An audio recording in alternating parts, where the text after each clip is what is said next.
সুগা, এই না তোমার কফি। তোমার কি আর কিছু লাগবে? হ্যাঁ, আমার তোমাকে লাগবে এখন। সুগা জিমিনকে এক টান দিয়ে তার পাশে বসিয়ে দেয়। সবসময় তো ছুটে ছুটে কেন বলো তো? একটু সময় তো তোমার এই ভর্তিকে দিতে পারো, তাই না?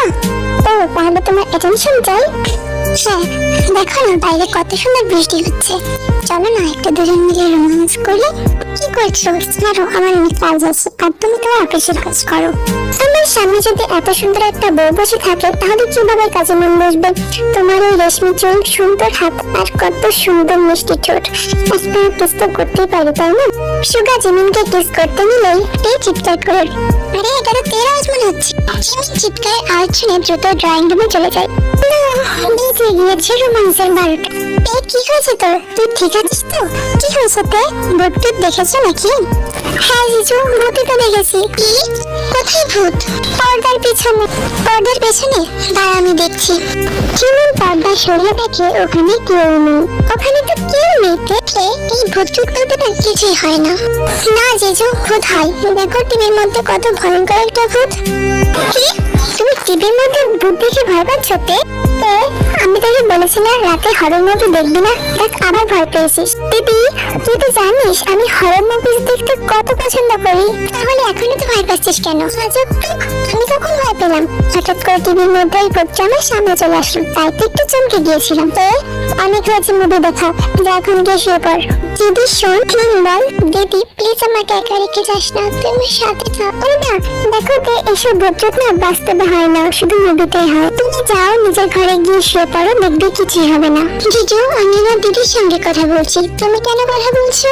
দিদি, আমার খুব ভয় লাগছে, আর এখন আমি যদি একা একা ঘুমাতে চাই, আর ওই ভূতটা যদি সত্যি সত্যি আমার সামনে চলে আসে, তাহলে তো আমি মরেই যাবো।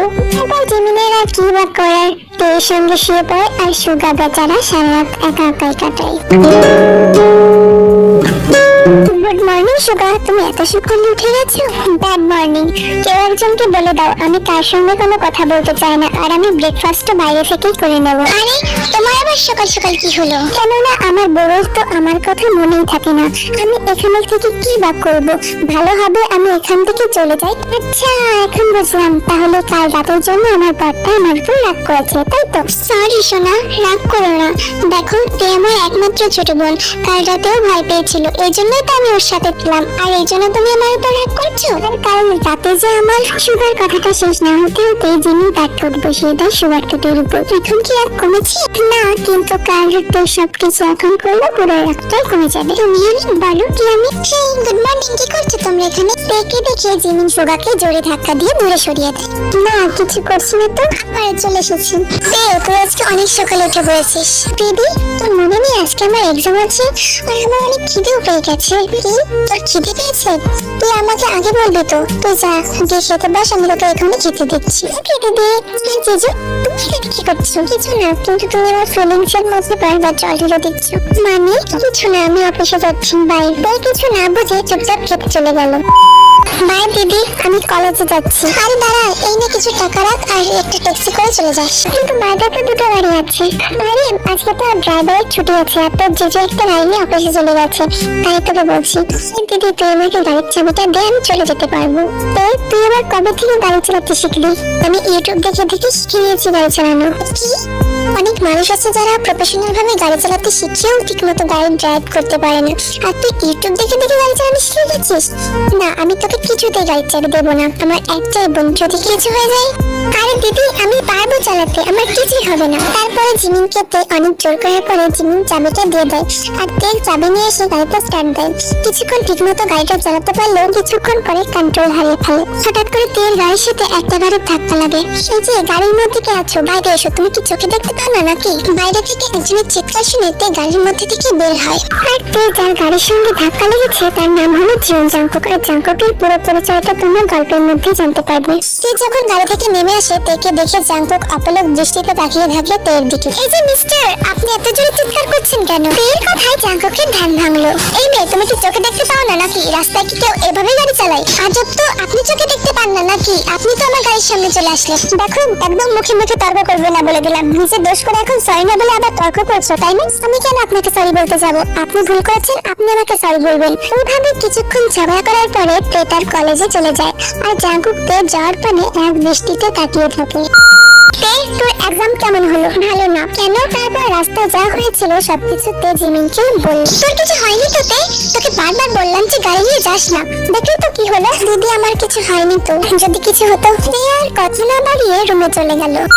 দিদি আজকে বাড়ি থেকে কেউ আসবে? হ্যাঁ, কে আসবে? আসলেই দেখতে পাবি। কিছুক্ষণ পরে কলিং বেলের আওয়াজে দরজা খুলল তে। আপনি আপনি আমাদের বাড়িতে কি করছেন? কে এসেছে বলো? তোমার বাড়ি মানে কি, আর তুমি এখানেই বা কি করছো? আরে জাঙ্কুক ভেতরে এসো। আর তে জাঙ্কুককে ভেতরে আসতে দে। দিদি আমি তোকে সেদিন বলেছিলাম না আমার অ্যাক্সিডেন্টের কথা, আর এনার গাড়ির সাথে আমার গাড়ির ধাক্কা লেগেছিল। জিজু উনি আমাদের বাড়িতে কি করছেন? তে ওটা হলো আমার ছোট ভাই, তোমাকে আগে কখনো বলা হয়নি। আমিও শুধু ফোনে দেখেছি জাঙ্কুককে, এই প্রথম সামনে থেকে দেখছি। জাঙ্কুক তোমাকে কিন্তু সত্যি অনেক সুন্দর দেখতে। তুই তো সবকিছু শুনে অবাকই শেষ সীমানায় চলে যাচ্ছে। বৌদি তুমি তো আগে কখনো বলনি তোমার একটা পেতনি না না বোন আছে। কি বললেন আপনি আমাকে? বৌদি এখন তো দেখছি তোমার বোন ঝগড়ার সাথে সাথে কানে একটু বেশি শোনে। জিজু তোমার ভাই দেখো আমাকে কি সব বলছে, তুমি ওনাকে কিছু বলছো না কেন? হ্যাঁ জাঙ্কুক তুই আমার ওই মিষ্টি শাড়িটাকে আর জ্বালাস না তো। তোমরা চুপ করো তো, ছেলেটা আমার বিয়ে হওয়ার পরে এই প্রথম এই বাড়িতে আসলো। যাও জাঙ্কুক তুমি ফ্রেশ হয়ে আসো, আমি সবার জন্য খাবার দিচ্ছি। খাবার হয়ে গেছে, তোমার সবাই চলে এসো। তারপর সবাই খেতে বসে। খাবার সময় জাঙ্কুক তের দিকে বেশ কয়েকবার তাকিয়েছে, কিন্তু তে কোনো দিকে না তাকিয়ে মাথা নিচু করে খাবার খাচ্ছে। খাওয়া শেষ করে ড্রয়িং রুমে বসে আড্ডা দিচ্ছে সবাই। জাঙ্কুক তোর দাদার কথা তোর এত বছর পরে মনে করলো? তুই তো আমার বিয়েতেও আসিস না। দাদা তুই তো জানিস যে বাবার ওই জাপানের বিজনেসটা আমাকে সামলাতে হয়, আর ওখানে অনেক বেশি কাজের চাপ থাকে, তাই সব মিলে আর আসা হয়নি। আসলে সোগা আর জাঙ্কুকের বাবা হলো কোরিয়ার সব থেকে বড় বিজনেসম্যানদের মধ্যে একজন, মিস্টার কিম নামজন আরিম। আরিমের সকল কাজ সামনে হলো জাঙ্কুক, আর সোগার ইচ্ছে ছিল নিজে একটা বিজনেস করবে, আর যার কারণে সোগা সবার থেকে আলাদা থাকে। জাঙ্কুক বাবা মা কেমন আছে? অনেক ভালো আছে, আর তোমাদের দুজনকে খুব মিস করে। অনেক রাত হয়েছে, এখন সবাই ঘুমাতে যাও। এটা বলে জিমিনকে নিয়ে সোগা তার রুমে চলে যায়। ঘুমাতে না গিয়ে বসে আছে দেখে জাঙ্কুক বলল, আমি তো ভেবেছিলাম আমার বৌদির বোন আমার বৌদির মতোই সুন্দর হবে, আর এখন তো দেখছি সে একটা আস্ত শাকচুন্নি। আমিও মনে করেছিলাম আমার জিজুর ভাই আমার জিজুর মতো হ্যান্ডসাম হবে, কিন্তু এখন তো দেখছি সে একটা আস্ত বাদল। এই কথাটা শেষ করে চলে যায় নিজের রুমে ঘুমানোর জন্য। তারপর জাঙ্কুকও চলে যায় নিজের রুমে। কোথায় তুই? দিদি আমি এখানে। বলো কে? আজ তো জিজুর এক বন্ধুর বিয়ে, ওখানে আমাদের দুজনকে যেতে হবে। তুই বাড়িতে একা একা থাকতে পারবি তো বলো? হ্যাঁ দিদি, আজকে তো আমার ফ্রেন্ড আসবে পার্টি করার জন্য। তুই চিন্তা করিস না, আমি সবার জন্য খাবার আগে বানিয়ে রেখেছি, আর এই কিছু টাকা রাখ, কিছু প্রয়োজন হলে অর্ডার করে নিস। থ্যাঙ্কস দিদি। আচ্ছা আমি তাহলে আসি কেমন? আর সাবধানে থাকিস। আর শোন জাঙ্কুক ভেতরে আছে, ওর কিছু প্রয়োজন হলে এনে দিস। তারপরে জিমিন চলে যায়, আর কিছুক্ষণ পরে তোর ফ্রেন্ড চলে আসে। তারপরে সবাই অনেক মজা করতে থাকে, কিন্তু মিউজিক অনেক জোরে চালানোর কারণে জাঙ্কুকের ঘুম ভেঙে যায়। এই মেয়ে আজ তোমার কি বিয়ে যে এত জোরে মিউজিক বাজাচ্ছ? দেখতে পাওনি যে ঘরের মধ্যে একজন ঘুমিয়ে আছে? আর তোমরাও এই মেয়ের সঙ্গে অন্ধ হয়ে গেছো নাকি? আমার ফ্রেন্ডের সামনে আপনি আমাকে অপমান করছেন, আপনাকে তো আমি এখনই মজা দেখাচ্ছি। জাঙ্কুক চলে যেতে লোকটা জাঙ্কুকের সামনে পা রেখে দেয়, আর যার কারণে জাঙ্কুক সোফার উপরে পড়ে যায়, আর সেটা দেখে সবাই হাসতে থাকে। আমার পা! আরে আপনি তো পড়ে গেলেন, তুমি আমাকে ফেললে কেন? আমি আবার আপনাকে কখন ফেললাম? এই তোরা কি কেউ দেখেছিস যে আমি ওনাকে ফেলেছি? না তো, আমরা তো কেউ কিছুই দেখিনি। দেখলেন তো, আপনি শুধু শুধু আমাকে দই দিচ্ছেন। আচ্ছা সব বাদ দিন, আপনি হাতটা দিন আর উঠে পড়ুন।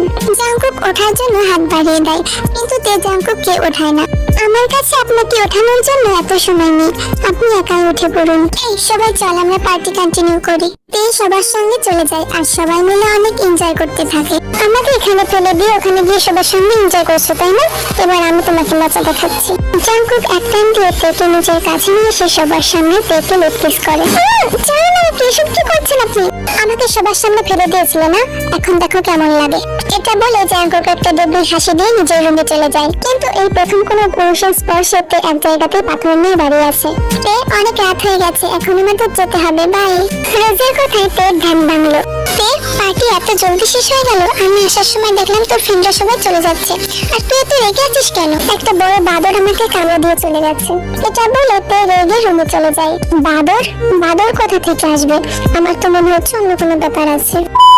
এই জাঙ্কুকের বাচ্চা তো এত বড় সাহস আমার ফ্রেন্ডদের সামনে আমাকে। এখন কি হবে? আর ওরা যদি এইসব কিছু কলেজের সবাইকে বলে দেয় তাহলে তো আমি কলেজের কাউকে মুখই দেখাতে পারবো না। জাঙ্কুকের বাচ্চা, এটা তুই কি করলি?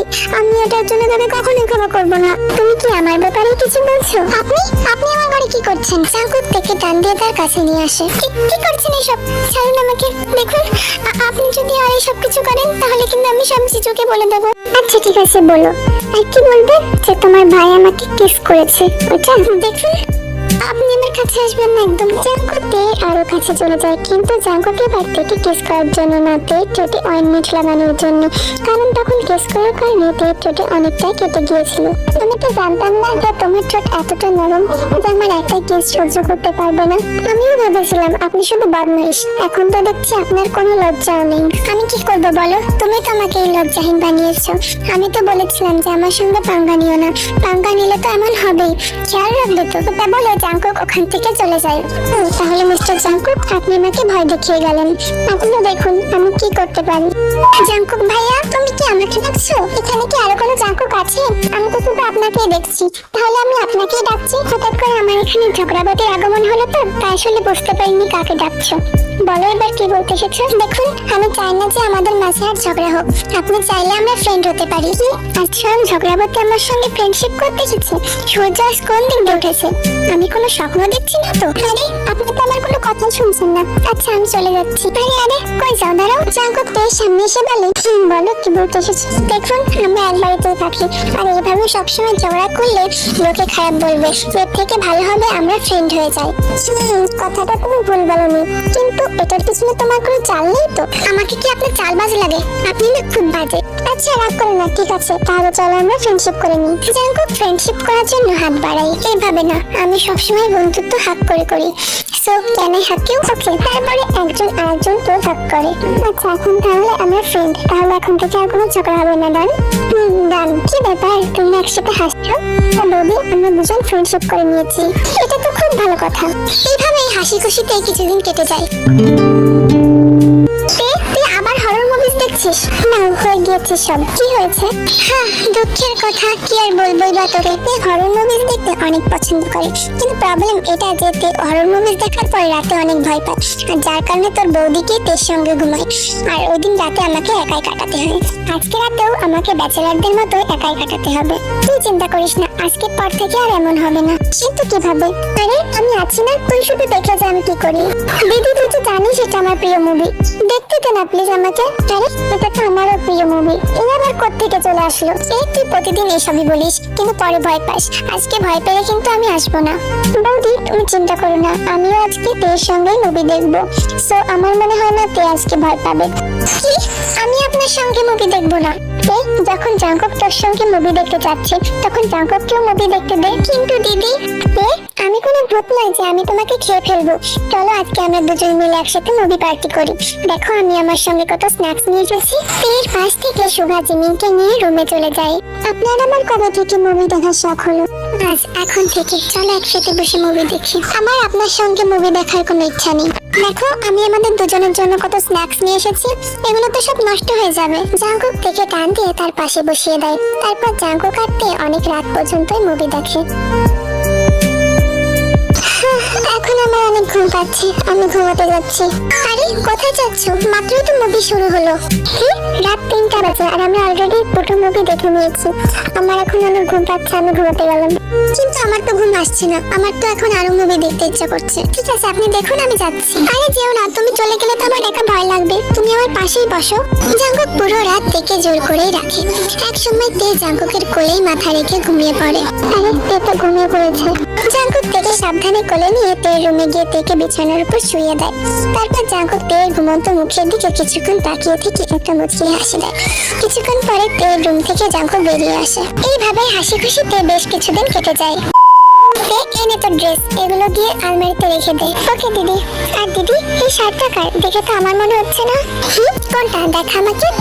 আরে এটা তো জাঙ্কুকের শার্ট, আর এই শার্টটা জাঙ্কুকের একটা পছন্দের শার্ট। তো একটা কাজ কর, সাবধানে নিয়ে জাঙ্কুকের রুমে এটা রেখে দিয়ে আয়। আচ্ছা ঠিক আছে। তুই যখন জাঙ্কুকের রুমে শার্টটা রাখতে যায় তখন ওর মাথায় একটা প্ল্যান আসে। তাহলে এটা জাঙ্কুকের প্রিয় শার্ট, তাহলে তো এটা নিয়ে একটু প্ল্যান প্র্যাঙ্ক করাই যায়। তে একটা পুরনো শার্ট নিয়ে গিয়ে গ্যাসের উপর রেখে দেয়। বৌদি, তুমি কি আমার শার্টটা দেখেছো কোথাও? হ্যাঁ, ওটা তো তের কাছে আছে, আমি ওর কাছে দিয়েছিলাম তোমার রুমে রেখে আসার জন্য। ও আচ্ছা, ঠিক আছে। জাঙ্কুক নিজের ঘরের দিকে যাচ্ছিল, তখনই কিছু পোড়া গন্ধ পায়। মনে হচ্ছে কিচেন থেকে কিছু পোড়ার গন্ধ আসছে। জাঙ্কুক চেক করার জন্য কিচেনে গিয়ে দেখে তে জাঙ্কুকের প্রিয় শার্টটি আগুনে জ্বালিয়ে দিচ্ছে। এটা কি করছো? জাঙ্কুক তাড়াতাড়ি করে শার্টটা উঠিয়ে নেয় আর হাত দিয়ে আগুন নেভানোর চেষ্টা করে। জাঙ্কুক, আপনার হাতটা পুড়ে যাবে তো, ছাড়ুন এটাকে। জাঙ্কুক যতক্ষণে আগুন নেভানোর জন্য গিয়েছিল ততক্ষণে শার্টটা পুরোই পুড়ে গিয়েছিল। এটা কি করলে তুমি তে? জাঙ্কুকের এমন অবস্থা দেখে জাঙ্কুকের কাঁধে হাত রাখে আর জাঙ্কুক তেকে জোরে ধাক্কা দিয়ে দেয়, যার কারণে তে পড়ে যায়। সাবধানে। জাঙ্কুক, তুমি কি করলে? এটা কি হয়েছে এখানে? তে, তুমি জানো এটা আমার জন্য কত মূল্যবান ছিল? আমার গ্রানি আমাদের ছেড়ে চলে যাওয়ার আগে এটা আমাকে দিয়েছিল, আর গ্রানির দাও এটাই আমার কাছে শেষ স্মৃতি ছিল। জাঙ্কুক, এটা আমি জাস্ট শাট আপ। তে, তুমি সবসময় আমার সঙ্গে এমন উল্টোপাল্টা কাজ করো। আমি তোমাকে কিছুই বলি না, কিন্তু আজ তো তুমি সীমানা ছাড়িয়ে ফেলেছো। তুমি কিভাবে পারলে এত অমূল্য জিনিসটাকে নষ্ট করতে? জাঙ্কুক, আমি জানতাম না যে এটা সত্যি বলেছো। তুমি আসলে কিছুই জানো না যে তোমার জন্য আমাদের সবার কত সমস্যা হয়। তুমি তো এখানে থেকে তোমার নিজের দিদি আর জিজুই সব থেকে বড় সমস্যা হয়ে আছো। জাঙ্কুক, দয়া করে এবার তুমি চুপ করো। এই জাঙ্কুকের মুখে এইসব কথা শুনে কান্না করতে করতে রুমে চলে যায়। জাঙ্কুক, তুমি এটা একদম ঠিক কাজ করোনি। দাঁড়া না। জাঙ্কুক, তুই এটা কি করলি? দিদি, তুই এখান থেকে যা, আমাকে একা থাকতে দে। আমার সোনা বোন, এভাবে কান্না করিস না। আচ্ছা, আমি তোকে জাঙ্কুকের হয়ে সরি বলছি, তবুও তুই এভাবে কান্না করিস না। দিদি, আমার জন্য কি সত্যি তোদের সবকিছুতে সমস্যা হয়? জাঙ্কুক, তুই এটা কি করলি?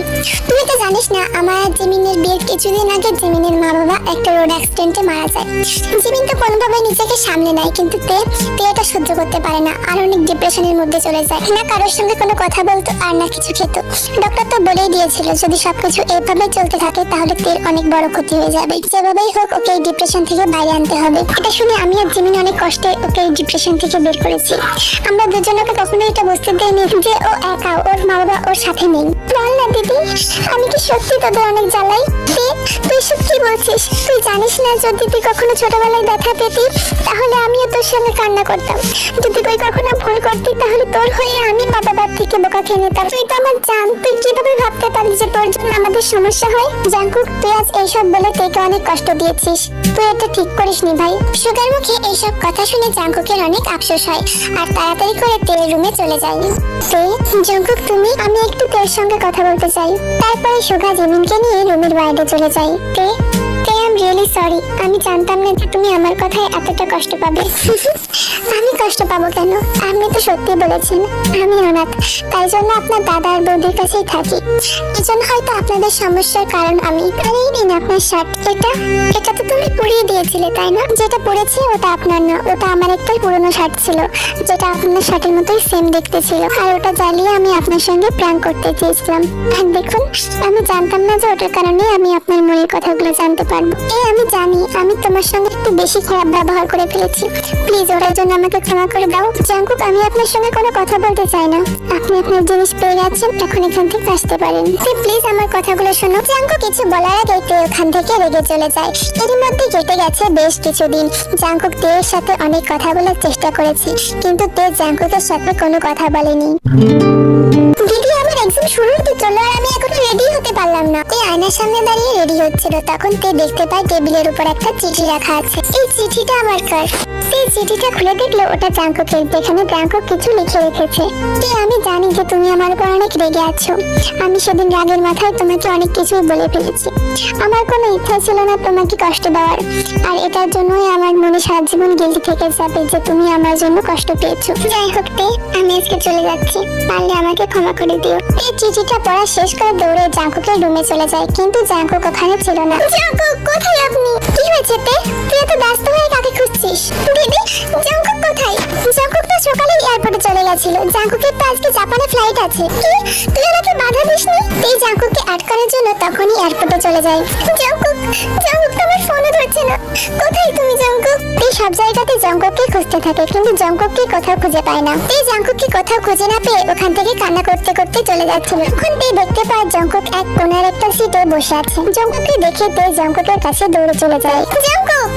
তে তুই জাঙ্কুকে উঠিয়ে জাঙ্কুকের কলার চেপে ধরে। আপনার এত সাহস যে আপনি আমাকে ছেড়ে চলে যাচ্ছিলেন। কি করবো বলো, তুমি যে আমার উপর এত রেগে আছো, আর আমি এটা সহ্য করতে পারছিলাম না। রেগেছিলাম তো রাগ ভাঙাতে পারতেন, ছেড়ে কেন চলে যাচ্ছিলেন?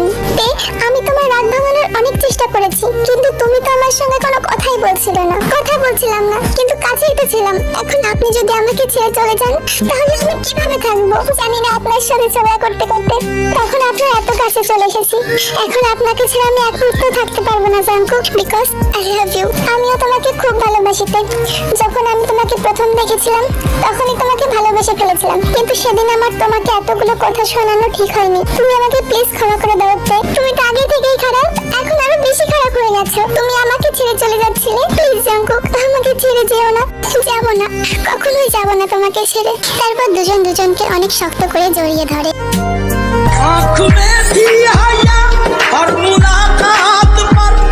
আমার ছোট বোনটাকে আজ বউ সেজে কত সুন্দর লাগছে, কারণ নজর না লাগুক। তুই আমার ছোট বোন থেকে এখন আমার ছোট যা হয়ে গেছিস। দিদি, আমি তোর ছোট বোন ছিলাম, আছি এবং সারা জীবন বোনই থাকবো। ঠিক বলেছিস। আর জাঙ্কুক, তুমি তো খুব তাড়াতাড়ি এসে পড়েছো।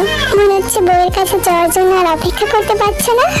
আরে না না, আমি তো শুধু একটা জিনিস নিতে এসেছি। আচ্ছা, তাহলে যে এতদিন ধরে আমার শাড়িটাকে লুকিয়ে লুকিয়ে দেখবি, ওটা কি তোর ভূত ছিল? তাই না তো, আমি তো দেখিনি। জাঙ্কুক, আমার এই ছোট বোনটা তো এখন থেকে তোমারই। এদিকে এসে বসো আর যত ইচ্ছা দেখে নাও। আমাদের তো এই দায়িত্বটা শেষ, এখন শুধু জিমিনের মা হওয়ার দায়িত্ব বাকি আছে। আরে তুমিও না, চলো এখান থেকে। জিমিন লজ্জা পেয়ে ওখান থেকে চলে যায়। মনে হচ্ছে জিমিন লজ্জা পেয়ে গেছে। আচ্ছা ঠিক আছে, তোমরা দুজন তোমাদের বাসায় কন্টিনিউ করো, আমিও যাই আমার বউয়ের কাছে।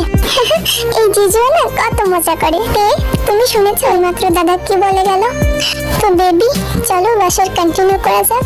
জাঙ্কুক এই কিছু বলতে যাবে, তখনই জাঙ্কুক তেকে পিছন থেকে জড়িয়ে ধরে। জাঙ্কুক তের গলাতে ভালোবাসার ছোট ছোট পরশ এঁকে দিচ্ছে। জাঙ্কুক তেকে সামনে ঘুরিয়ে তের ঠোঁটে ঠোঁট মিশিয়ে দেয়।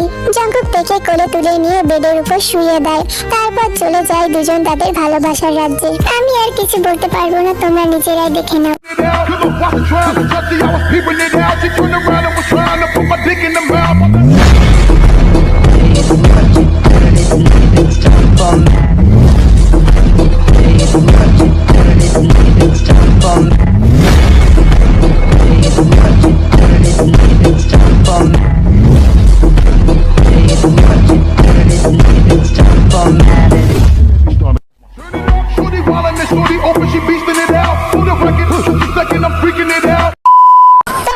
তোমাদের এই ভিডিওটি কেমন লেগেছে সেটা কমেন্টে জানিও। যদি ভালো লেগে থাকে তাহলে অবশ্যই লাইক করে দিও এবং চ্যানেলটি সাবস্ক্রাইব করে নিও। তো বাই বাই, আমি সাইন ইউ।